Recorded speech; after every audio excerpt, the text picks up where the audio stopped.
High, আমি অভিষেক, নানা বচ্চন নই, চক্রবর্তী। So welcome back. এইটা ফার্স্ট আমাদের মিনি ব্লগ, সো হোপফুলি তোমাদের ভালো লাগবে। চলো এনজয় করা যাক।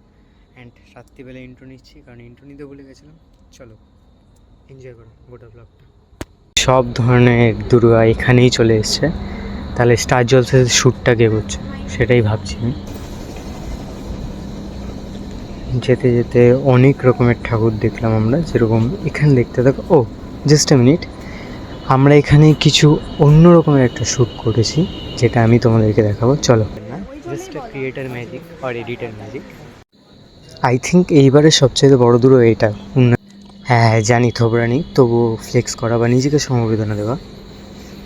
দিয়ে যখন আমি উঠলাম, সামনে রেল লাইনেও অনেক দুর্গা নেমে এসছে। আমি জানতাম যে কলকাতাতে মাত্র দুটোই ফুল চলে, জোড়া ফুল। এখানে তো অন্য রকমের ফুল চলে এসছে। আমি কিন্তু 196 বলে দিচ্ছি।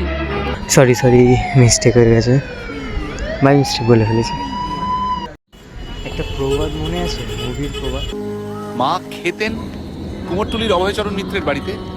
এটাই হচ্ছে সেই বাড়ি যেটা অনেকেই চেনে না প্রবাদ হিসাবে। তো দেখে নাও, এটাই সেই বাড়ির আসল স্কাল্পচারটা।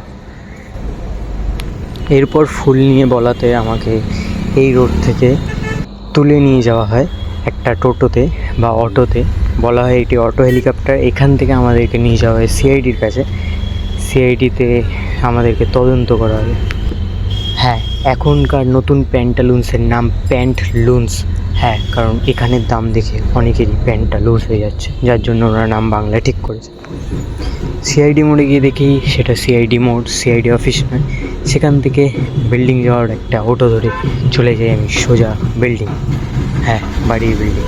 সেখানে রেড কার্পেট না পেয়ে আমি একমাত্র পাই রেড ইট। সেটাতেই ফ্লেক্স করে হাঁটতে শুরু করি আর চলে যাই বাড়িতে।